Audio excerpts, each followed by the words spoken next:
मित्रों, परम पूज्य गुरुदेव परम वंदनीय माता जी के दिव्य संरक्षण में युग सृजयता समारोह के पावन बेला, सूरत की पवित्र भूमि, माँ ताप्ती नदी का पावन तट, और आज जब इस दीप यज्ञ के तपोनुष्ठान के अवसर पर यहाँ उपस्थित विभिन्न स्थानों से आए गायत्री परिवार के सभी सम्मानित कार्यकर्तागण, प्यारे भाइयों बहनों और प्यारे मित्रों, आज गुजरात की एक अत्यंत ही पावन भूमि पर उपस्थित हो पाने का एक अलौकिक सौभाग्य हम लोगों को मिला है।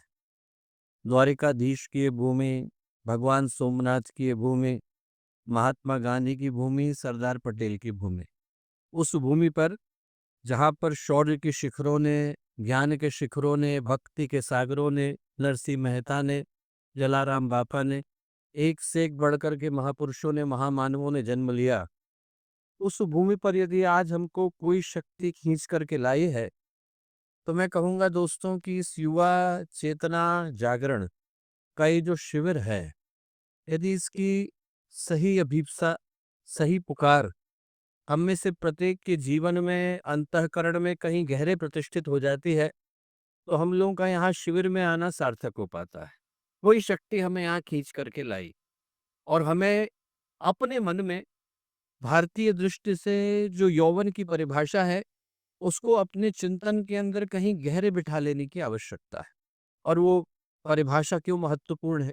वो परिभाषा इसलिए महत्वपूर्ण है दोस्तों, क्योंकि पूरे विश्व के मानचित्र में भारत अकेला ऐसा देश है जिसने पूरी दुनिया को ये संदेश दिया कि जो असली यौवन है वो उम्र से नहीं बल्कि उद्देश्यों की उच्चता से निकल करके आता है।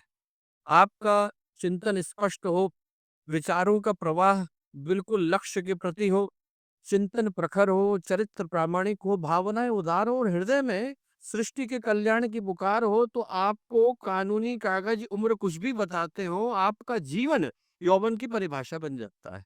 ना आपको आधार की तरफ देखने की आवश्यकता है, ना पासपोर्ट की तरफ देखने की आवश्यकता है, बल्कि आपका स्वयं का जीवन अपने आप यौवन की परिभाषा बन जाता है। क्यों? क्योंकि भारत की दृष्टि में यदि सिर्फ उम्र यौवन की परिभाषा होती, यौवन की परिभाषा बनती और यौवन का अधिकार बनती और यौवन का प्रतीक बनती, तो हर व्यक्ति जैसे ही 20 वर्ष का होता अपने आप भगत सिंह बन गया होता। न तो उसे राष्ट्रभक्ति की परीक्षा देनी पड़ती, न उसे उत्तरदायित्व की अग्नि में जलना पड़ता, न उसे फांसी पर झूलना पड़ता। और ऐसा होता कहाँ?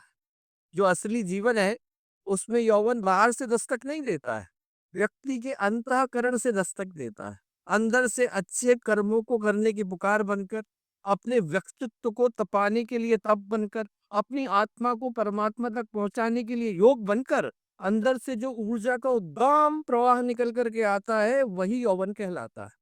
अंदर से जब वो परिभाषा निकल करके आती है जो व्यक्ति को एक अच्छे मार्ग पर चलाने के लिए एक ऐसी तड़प पैदा करती है, एक ऐसी छलांग उसके अंदर से आती है कि मुझे समाज के लिए कुछ करने की आवश्यकता है। वो जज्बा निकल करके आता है, वो भाव निकल करके आता है, वो सोच निकल करके आती है, अंदर से एक ललक निकल करके आती है कि न जाने कितने जन्मों की प्रतीक्षा के बाद ये मनुष्य का जीवन पिला है।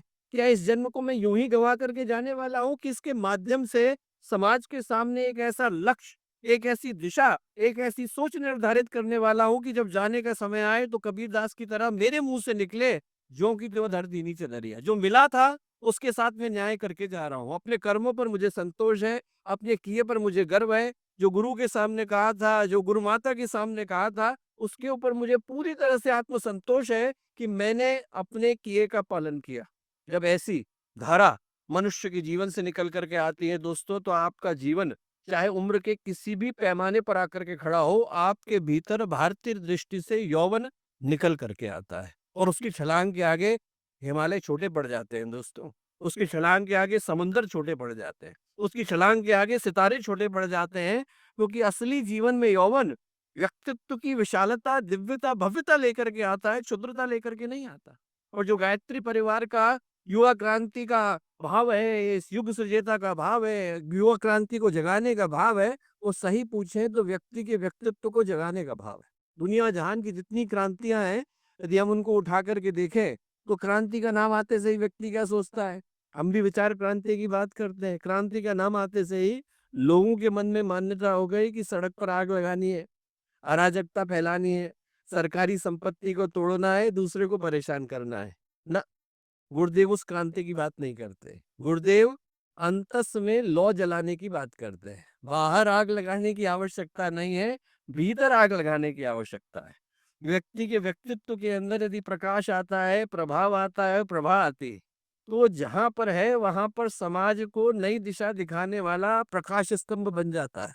व्यक्ति के अंदर उसी सोच को जगाने के लिए ये युवा क्रांति का वर्ष आया, ये युवा क्रांति की चेतना आई, ये युवा भाव हर व्यक्ति के अंदर जगाने के लिए आया। गुरुदेव ने एक जगह पर लिखा भी है, संत कबीर ने कहीं पर कहा था, गुरु धोबी सीस कापड़ा साबुन सिरजनहार, सुरत शिला पर धोइए निकसे ज्योति अपार। अंदर की जब ज्योति निकल करके आती है तो वो समाज के सामने एक नई दिशा दिखा पाने की स्थिति में होती है। और वैसे व्यक्तित्वों को ढूंढता आज का ये दिन आया। हमारे YouTube चैनल शांति कुंज वीडियो गायत्री परिवार को सब्सक्राइब करें एवं बेल आइकन जरूर दबाएं ताकि गायत्री परिवार की विभिन्न गतिविधियों की जानकारी आपको मिलती रहे।